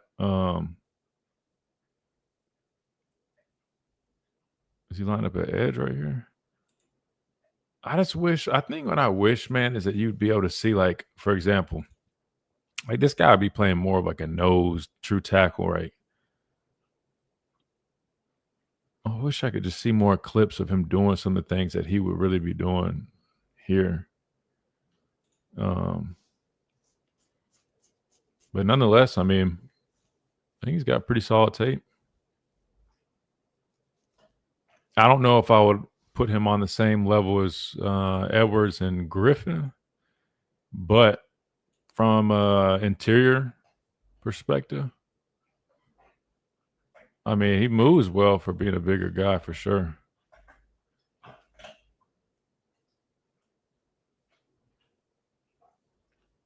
And see, this is his thing. I mean, his high school asked him, to be on these slant movements, these stunts. I want to see him really, come out his hands and hips, strike somebody.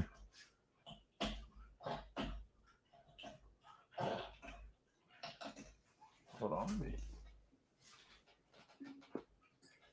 know who gave my dog this damn thing, but that's number one why I heard that growling earlier. Number two, well, I can't focus because all I hear is smacking on this thing in the background. Sorry.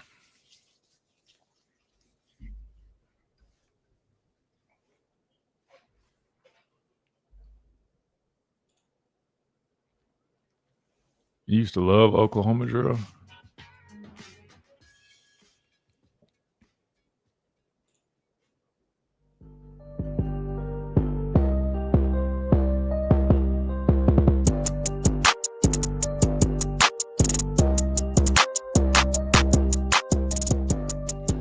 And welcome back into Miller's Edge, Tide 100.9, 1230 WTBC, presented by Good Feet Store, America's art support expert. Sorry, got a little distracted for a second because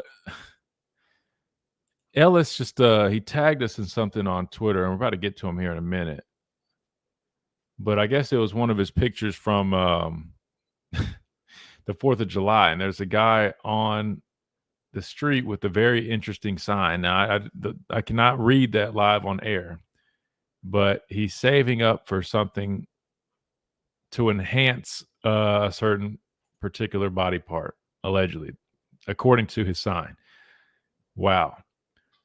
Real quick, before we go back to the phone lines, Chase, there's something that came up, and we're going to take a break from breaking down all these recruits. I'll mention Elijah Golden here in a second, but I did see this, and well, two things, but let me start with this one. Actually, yeah, we'll start with this one. I'm going to share this on the screen.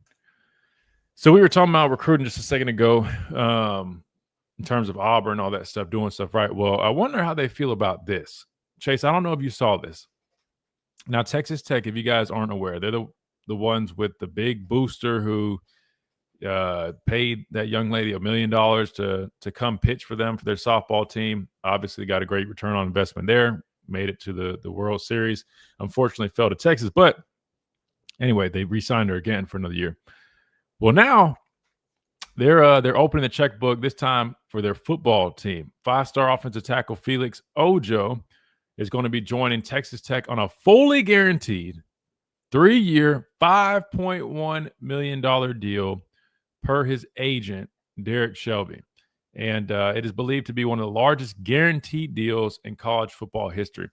The reason this kind of caught my attention, Chase, because I'm like, all right, we're now in the revenue sharing world, which means this is no longer like, oh, the collective's doing that, unless there's details in there where they're going to get that money from, I don't know, but that's no, I'm pretty sure it's coming out of the collective.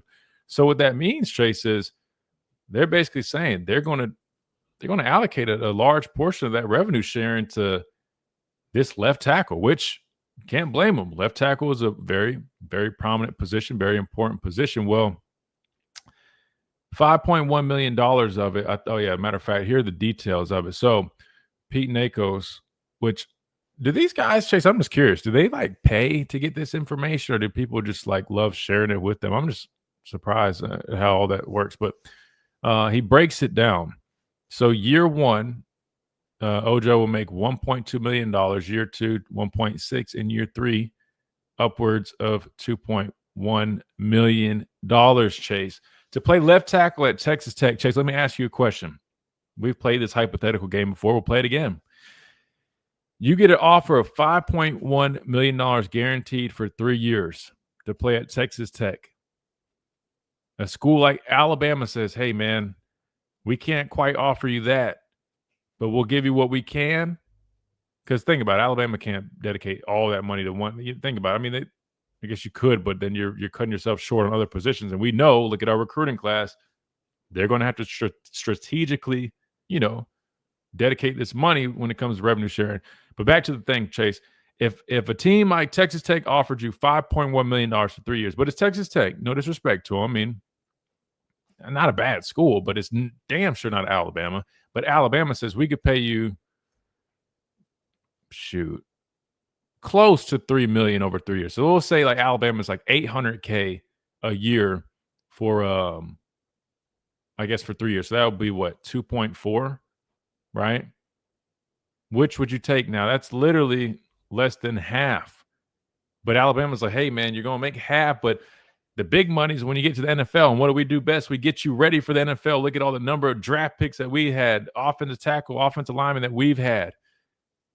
What are you going for, Chase? The $5.1 million to go to Texas Tech, or are you going to Alabama for 2.4? I'll go with the 5.1, and I say that because Speak your truth, brother. No, speak your truth. Nah, you ain't got it. No, you ain't got to speak your truth. Ain't nothing wrong with that. Tell me, you said you're going with the 5.1 for what? What were you about to say?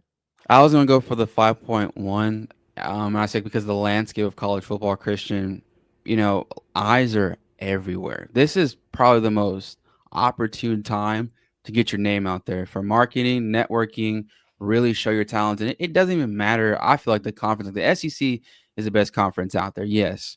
But I feel like with all this NIL, all this revenue sharing, so much that we talk about all the time, it brings a lot of attention to these big schools like Texas Tech, for example. I believe their commissioner was on a panel with Nick Saban. Like that brings a lot of numbers into these equations. It's not like Texas Tech before where they were like, oh, they're just the Red Raiders. They lose by X amount of it don't even matter anymore. Now it's different because they have the moolah. They got something that a lot of these schools are fighting behind the scenes to keep up. And if I'm getting paid 5.1 in totality, and I believe myself too, like that can translate to the NFL because of, I believe in myself. I know what I bring to the table. Yeah, Alabama's probably the better option, but if I'm getting paid at what I value and I have good people around me, such as agents, stuff like that, then the sky's the limit too. So, but I feel like Alabama's it's a good one too. Don't get me wrong. But if you're earning more, especially in a day and age where there's not a lot of rules going on, you better cash in real quickly and then kind of start building and saving once you get to the NFL. Look, man, I might shock some people, but here's my thing. If it's a difference of literally, I mean that's a $2.7 million difference, more than like double. I'm not gonna lie to you, man. I might have to go to Texas Tech, and it's very similar to what you're saying. I mean, even though yes, NFL is the long game, and obviously that's where the true generational money comes from. Let's just call a spade, man. $5 million, if you manage it the right way, Chase, I mean, he's really, really, really setting himself up. And let's not act like he's still, like you just said, it's not he still can't go to the NFL and get that generational money. But I think it comes down to too, I mean, what do you really value, right? I mean, are you thinking ahead like, hey, let me take advantage of this opportunity now and make $5 million knowing that maybe I get hurt, which I'd be curious kind of what this covers. If he gets hurt, does that affect this? I mean, it says fully guaranteed. So if he misses a year, does he still get that? It sounds like he does. But the other thing it chases, maybe I value more experiences. Obviously, the experience of playing at the University of Alabama, competing, against the best of the best in this conference, competing for national championships. I mean, clearly that goes a long way. I mean, I can tell you guys from experience, I wouldn't trade that really for anything. I know it sounds funny and it sounds like I'm being contradicted, but at the same time, like after going through it, yes, I loved every bit of that, but also knowing how things work and play out. Oh man, I'm not gonna lie to you. I can't be mad either option. You know what I mean? Either way, I can't really be mad. I mean, now if you're saying, "Oh, I'm going to go to Texas Tech for the $5 million," and then you take that money and you just blow it on dumb stuff, meaning like you're not capitalizing on it, you literally just buy, or just going to be taking, you just each week you're just blowing it. Then I kind of can say, and that's not smart. But I mean, to each his own. But $5.1 million guaranteed to go play the sport you love in college. To me, that's just that's so much security knowing that for whatever reason, if something doesn't work out at the next level, man, you made $5 million. That's more than, I mean, think about it. Say some NFL guys, I mean, the rookie salary is around like $800K now. Take an undrafted guy, and he's making, but say he makes a team and plays 4 years, and he makes on average 800, goes up to like 900, 950. this guy still would have accumulated more money than an undrafted guy that played 3-4 seasons in the NFL. You get what I mean, Chase? I mean, like that's a lot. But what does, stand out to me, though, is, how much money they're paying him. But to be fair, at Texas Tech, they can afford to give him that much money because think about it. The rest of their recruiting class is not going to resemble the likes of one, like Alabama, where you're bringing in 5 stars who you're going to have to pay them a nice piece of your revenue share. But I'm curious, though, how that is going to look moving forward, though, because, we just were talking about this. How will recruiting classes look knowing you still have that revenue share number? But think about it. If you're going back to back to back years loaded with talent, I wonder how they manage that. That will be interesting, though. But I don't know. But anyway, I just wanted to bring that up because I saw that and I was like, dang, Texas Tech is not playing. But to be fair, they are the ones that paid that softball recruit $1 million, blowing any other softball recruit out in terms of NIL. And if I'm not mistaken, isn't Texas Tech the school where the guy who was supposed to be on the co-committee with Nick Saban, which whatever happened to that, guys? Is that even did Coach Saban blow that whole thing up? Because we haven't heard anything from the Trump administration or anybody regarding that. Now, to be fair, there's a lot of other stuff going on in the world right now. It's probably a lot more important than a college football committee. So we'll let that be handled first. But anyway, I think that guy was from Texas Tech. So there's that. All right, we got to hit a timeout. We come back. We got Ellis on the phone lines. We'll hear from him. Maybe he can explain that that poster that he sent us a picture of a little bit more. And we'll keep on rolling right here on this Monday edition of the Miller's Edge, tied on 100.9, 1230 WTBC, presented by the Good Feet Store, America's Art Sport Experts. We'll be right back.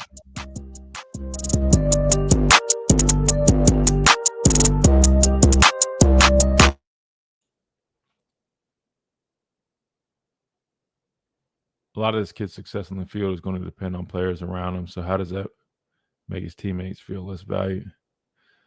It's an interesting take.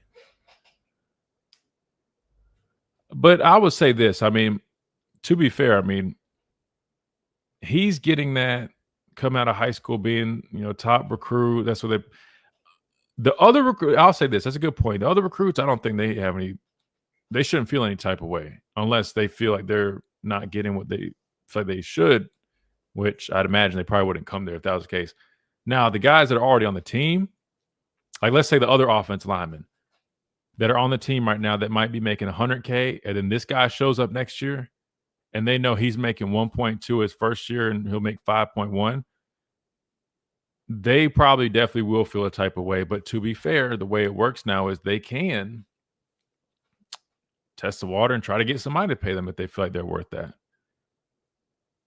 Mike says, I'm with Chase. I'd take the money, then play my senior at a big school. Oh, I didn't think about that because it is a 3-year deal, so he could always take that 4th year to go somewhere. Dang, that's just best of both worlds, Mike. I like the way you think, man. I was a DB, so the receiver was blocking us like 8 yards off the ball. We had to get by. Man, Dwight, playing DB in those types of drills is a little bit different, man. Come on now. Come on, man. Y'all ain't in the trenches with it. Y'all, on the outside. Don't get me wrong. It can get a little physical, but come on, man. That's why you liked Oklahoma drill. Y'all weren't hardly doing nothing. Wide receivers and DBs never even took part in what we were doing. That's why you liked it. Your ass was go over there doing one-on-ones and some other stuff while we were doing all the trench work. I'm not hating. I'm just saying. No, don't try to make. Oh, I loved it. I'm sure you did. That was y'all's period where y'all got to chill probably while we were over there clashing, going to war. Yeah, you ain't slick, man. Come on, man. Come on, bro. We're getting some of that Dre Kirkpatrick length that corner now. Facts. Yeah, guys. Jordan Edmonds. Let me find this tape. I still haven't watched it. But 6'2.5". ZB's what, like 6'2". You know what's funny? Like everybody's so consumed with like this recruiting class. Like guys, don't forget like guys like what's his name? The 6'4" corner we just got. Or even like the Chuck McDonald guy. Y'all were so excited about Chuck McDonald too. People forgot just because he didn't come in the spring. Y'all forget. I mean, still got guys like that. That's why I think it's funny about recruiting, man. It's always like on to the next big stuff. It's almost like people forget, like the same people that they spent 6 months like pursuing and cheering this and that, and they get on campus, and while they're like developing behind the scenes, like I feel like sometimes people forget about those other guys. I'm like, yeah, you still got a lot of guys today. that are here. Let's see.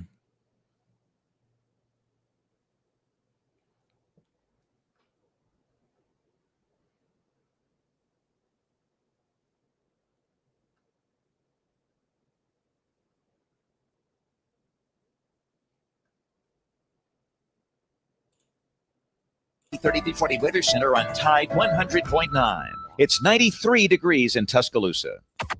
This is Miller's Edge on Tide 100.9.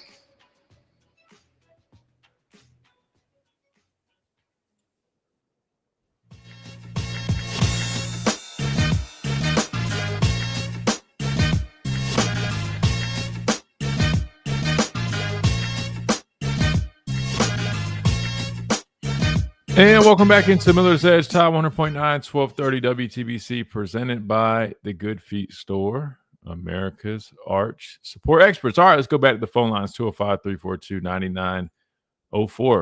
We got our buddy Ellis on the phone lines. Ellis, welcome in. What's going on, Christian?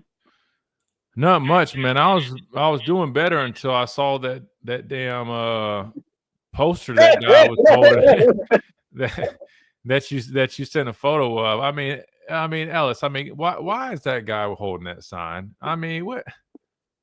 Why would you announce that, man? That's Nashville for you. Well, I mean, how far can I go with these jokes?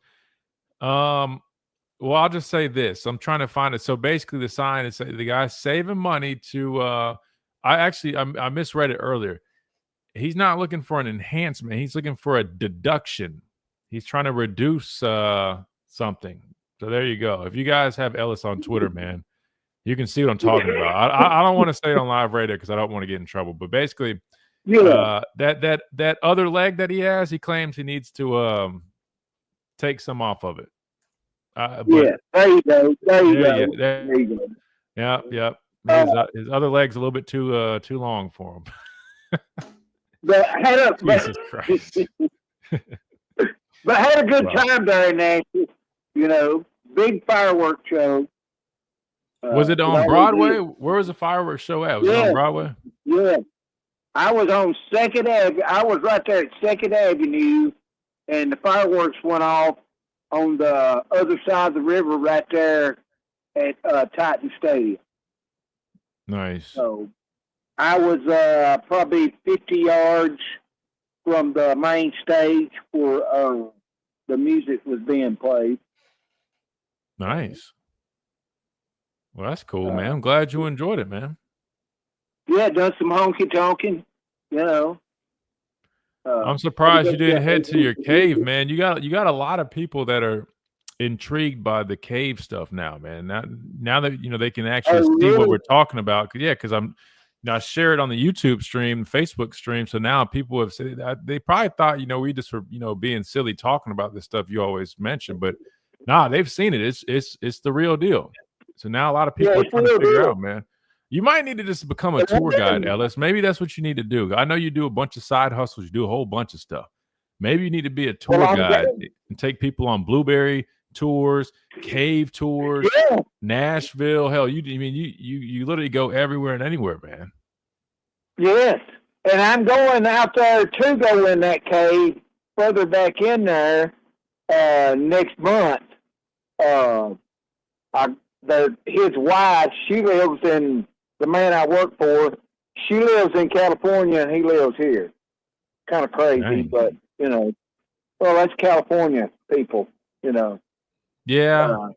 But she's been in that cave several times and she likes doing it, so we're going to take off up in there next month.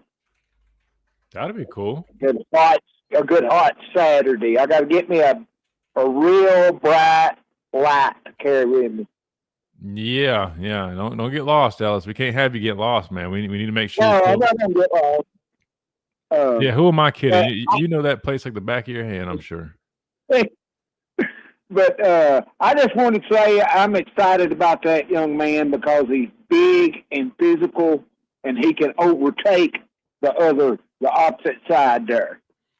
Oh yeah, man. He definitely looks to be a dog, man. We need more of that. I mean, yeah. Look, if you stack your roster with guys like that, man, I think we'll be in good shape, especially from a defensive perspective. Oh yeah,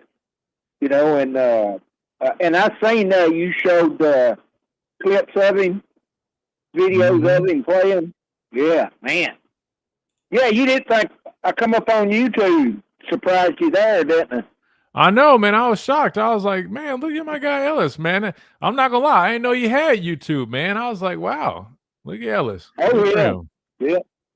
Good for you, man. Well, now you can hang out with us on the stream, and you can tune into the chat, and you can see everything. Now you can see what we're talking about. Yes.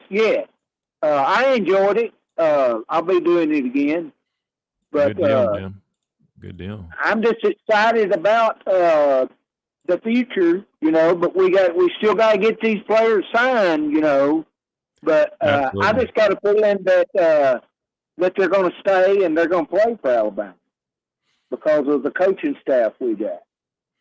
Yeah, no, it sounds like they're all locked in with the staff, everything Alabama has to offer. So I mean, look, can someone swoop in and try to do whatever? You know what I mean? Yeah, I'm sure that. Yeah, you're always going to be fighting people off, but I look. The other thing too is they all seem to start trying to recruit the class itself, which is also a good sign because that means they are locked in. But two, they're trying to get other people on board. So I think this is taking shape to be, one of the better classes we've had in some time. But I got to remind people because I know people are excited because obviously we're doing it now post Saban. But don't forget, guys. I mean, with Coach Saban, man, we were doing this on like an annual basis, which is crazy to think about. But it is really cool to see that it's continuing post Coach Saban because that was a big question for a lot of people. And now that that's getting a really good answer, I think it's got a lot of people feeling really good.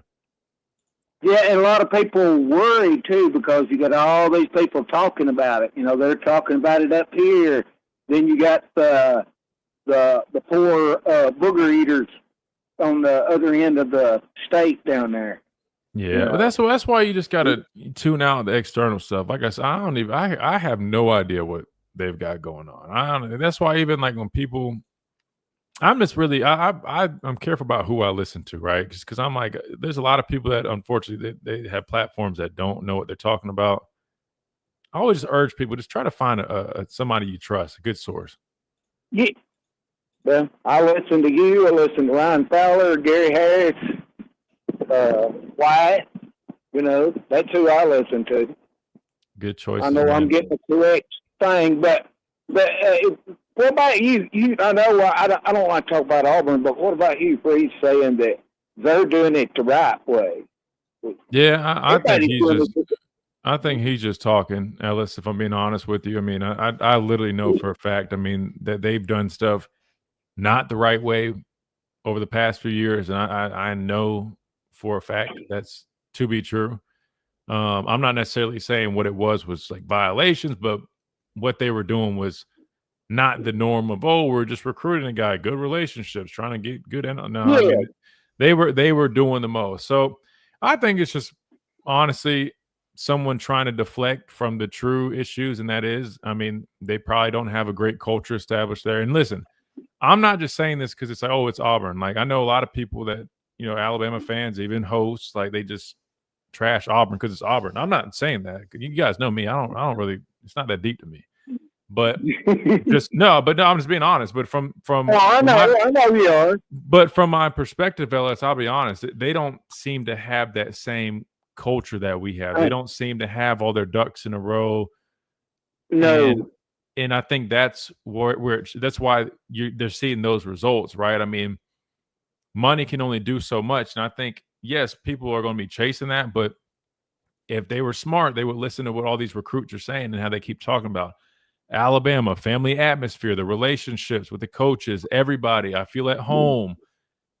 I don't know if you're hearing that same thing about Auburn. So maybe they need to take a look in the mirror and reevaluate how they're recruiting or how they're going about it, because unless I'm just missing something, but I don't really hear people saying that same thing about Auburn like they do Alabama.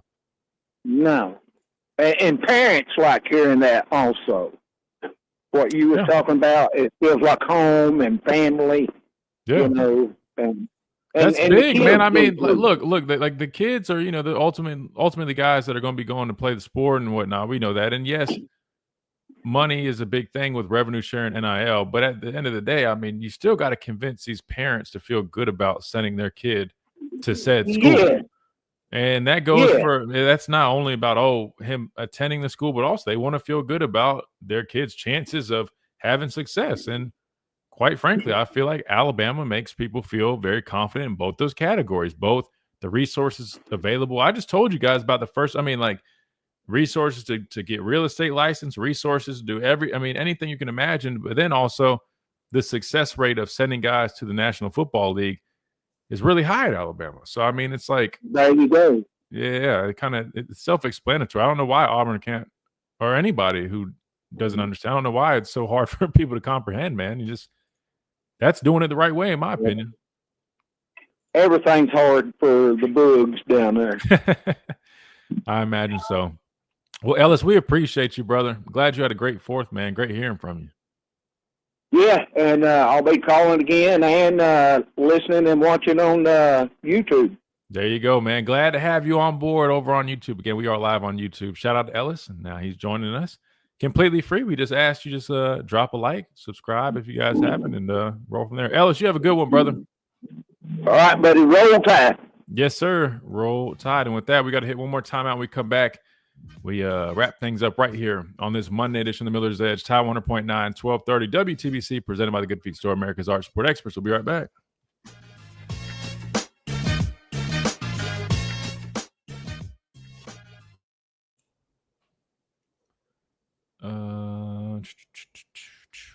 Last thing. I wanted to hit this, but I'll save this for tomorrow. It's from Chris Stewart's podcast with AJ and Trent. They have put out a thing like, what month do you think will be the toughest? We'll save that one for tomorrow. That'd be a good one. I think most people were voting October, right? Which October is always generally like the hardest month, especially for SEC schedule. But and then because then it's always like a stretch too, because you typically have that bye week, right before LSU, but you got to make it through this stretch. And I know that most people were saying October, but I'd almost argue I'm kind of looking at November. That I feel like November could low key sneak up on you, man. The good news is, you got 3 straight home games, so you feel better about that. But on the road at Auburn, I'm not going to lie. That one, I got that one circled, man. Only because, I see how we played on the road last year and how we did even a few years prior.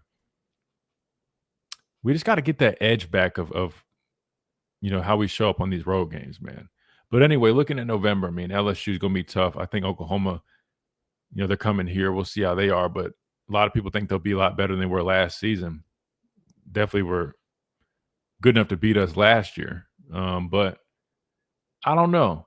Have this in your y'all's minds for tomorrow. We'll discuss this tomorrow. You still got August/September too, but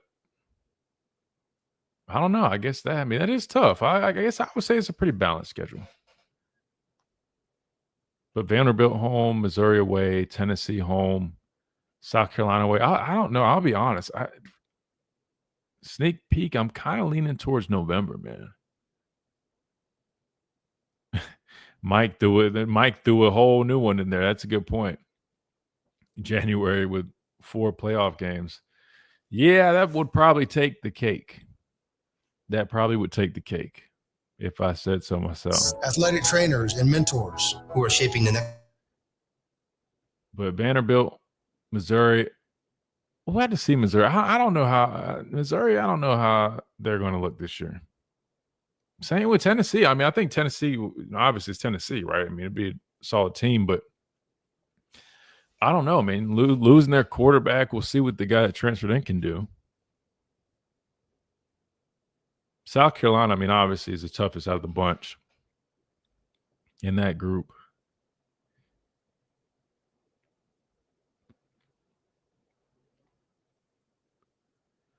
T. Smitty, what's up? He says people must remember Texas Tech is committing a nice chunk of their cap space on high school OT.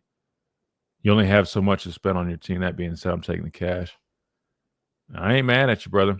But yeah, that's why I said for your free quick quote. Call 8 earlier about remembering too that they're not going to have as many top level recruits, so they'll have a little bit more to drop on one guy like that. 800-923-6829. Yeah, I mean, $5 million, man. If you manage that right, this is Miller's Edge on Tide 100.9. Save that.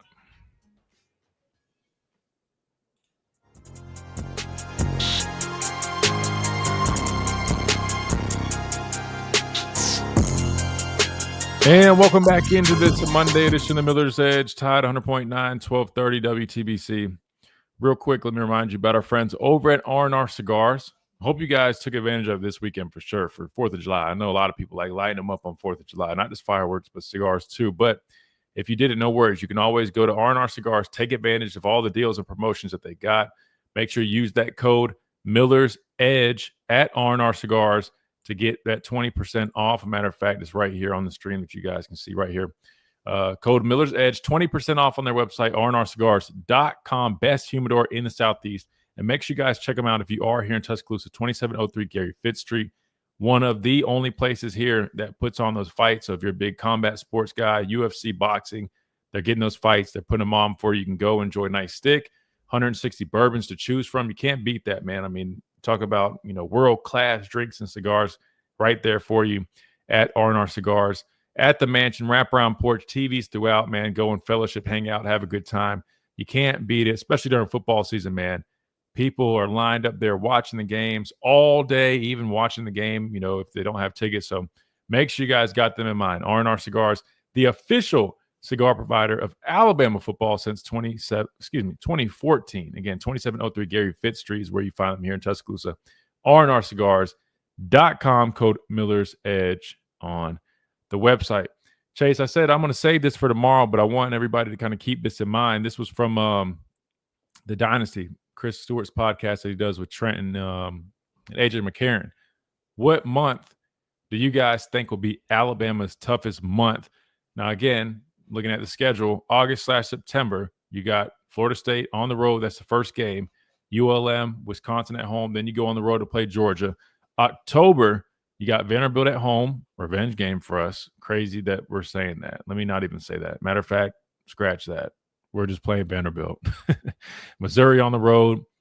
Tennessee at home. South Carolina on the road. That could shape up to being a stretch, right? But you normally get that that bye week right before LSU. But then you got the November stretch where you got LSU at home, Oklahoma at home. Chase, is this Georgia State? Is that or Georgia Southern?